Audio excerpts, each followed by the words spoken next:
Hey, and welcome to your favorite podcast of the Temple Channel League, the video capsule recaps of your Mets. Week 16, guys. Can you believe it? The Mets are still alive. We're one of the last four teams left to actually claim the title, and we in the Mets couldn't not be more excited. I mean, this is just a dream for us. And along with us, there's also the Pirates, as you know, the Orioles and the Royals. So I want to congratulate Kendall, Aaron, Mike, and Larry for a fantastic season. I think you guys have made a terrific effort with your teams, and the fact that you're going to be in the final four is a proof of how good of a captain you guys are. So congratulations! And again, we're still gonna keep fighting and try to win the title, but so honored to be in this selected group. And speaking about congratulating, I also want to congratulate Noxie for putting another amazing team. I remember when I exited the draft session back in February, and I look at the rosters and I look at the Cubs, and I was like, wow, Noxie did another fantastic job when it comes to drafting their team. And to me, that was one of the toughest teams to beat out during the season, and probably one of the biggest candidates for the title. So congratulations to you, Noxie. The series was just amazing, very intense, very passionate, and again, you always do a great job as a captain. And speaking about that, I'm gonna go into the games recap and talk to you more in details on what happened in our series against the Cup. So let's go into your next section, the games recap. So, like I said at the beginning of the podcast, the Cubs were one of the strongest teams out there. So, definitely, we, the Mets, needed to have everything working just perfectly for us to claim a victory in this very tough series. And boy, we did with some sort of magic. I feel it was in the air for us during that weekend. First game, we ended up losing 15-7. Our bats started very strong, but they started to die after the game progressed. Our defense was a little bit sketchy because of the adjustment that we have to do to the due to the sub situation. And the Cubs did materialize those holes that we created, and ultimately we ended up losing our first game as a visitor during the playoffs. So a lot of pressure for the Mets, facing elimination. We knew that we have to come strong, and boy, we did. We ended up scoring 14 runs in game two. The offense started strong, but finished stronger. I must say, everyone has a clutch hit throughout the game. Or defense adapted, or outfield were phenomenal. Congratulations to you, Jacob, and also Troy for making phenomenal catch out there, running to everything that was hit by the Cubs. And also to Mike for having another phenomenal pitching. He's truly a deserving Cy Young candidate for sure. And we took our first win as a home team in the playoffs. So that was an interesting fact out there. Another 10-minute break, game three. And the 14 number, that magic number came again because we scored 14 runs. We beat the Cubs 14-11. Very strong offensive performance from start to finish. Our defense was completely adapted, turning amazing double plays left and right. And then we got another win when facing elimination. The Parrilla chants were out there.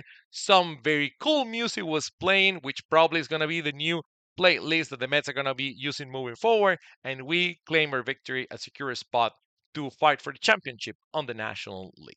So, with that, let me just go into the Diamond Superstars. So, week 16 of the Diamond Superstars for the Mets are going to see five guys to be highlighted. First one, the best sub that we ever had, no other than David Shaw. He went 6 for 9, two doubles, a home run, a walk, a sac fly, three runs, six RBI, and he has officially offered his service ad honorem to be the third base coach for the Mets. So, thank you very much, David, for all your help. Ben Nyan, the all-star Ben Nyan, 6 for 9 as well, four runs, two doubles, a home run, a sac fly, four RBIs, and took over the DJ responsibilities in his club. So talk about leadership. Lost and found, DJ master, you name it. Kudos to Ben. Steve and that, big good old Steve. He went 8 for 9 with four runs, three doubles, three RBIs, and an amazing coaching. And Ron Roberts Rogers, the big old Ron, who got the nickname as the John brother of Mike Piazza. Ron went 5 for 9 with 4 runs and an RBI and beating every single throw that came from the outfield when he was running to first. And the fifth one, the very MVP of the Mets, the Grimmage or inspiration, a guy that stayed on the sun the 3 games, no rest, no hydration, and just help us out to come through and win the series, as you can see on our picture and our celebration. So thank you very much, Grimmage. So I know what you're waiting. Your favorite section is next. The fan voice. Let's go into Mateo's room. Dallas Cowboys banner, Texas Ranger banner, Light McQueen, you know where I'm at, your favorite section, the fan voice. Today we're going to have 2 questions. The first one comes from Oriental Rivera from Carúpano, Venezuela, talking about having fans from overseas. Carúpano, by the way, one of the most beautiful beach towns that you can ever visit in Venezuela. He asks, Leo, I was on the stands and recorded the last out you made for the Mets to win the series against the Cubs. Any inspirations behind those moves to make that catch? Well, I don't know much about inspiration, but let's take a look first to the video clip and then I'll answer the question. Ahí Luis Solero, ahí Luis Solero, ahí Luis Solero.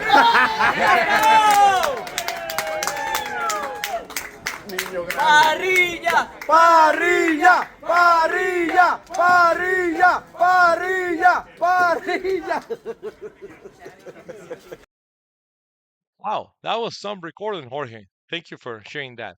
So I'll say that the big inspiration that got me to do that and throw out my hat was if you're a big movie fan and you have seen Major League Baseball 2 with Charlie Sheen, you'll remember Tanaka's last out to bring the Indians to the divisional finals, and that was definitely what got me inspired to make that catch and put the Mets into the divisional finals for Shalom. So that was basically the driving factor for that grab.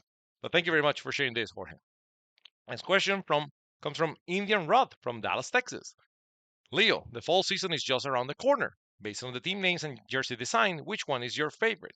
So I will say that if you watch my episodes in the week 12 recap, I mentioned that the Space Cowboys was one of the favorite ones that we'll have. It was going to be a captain.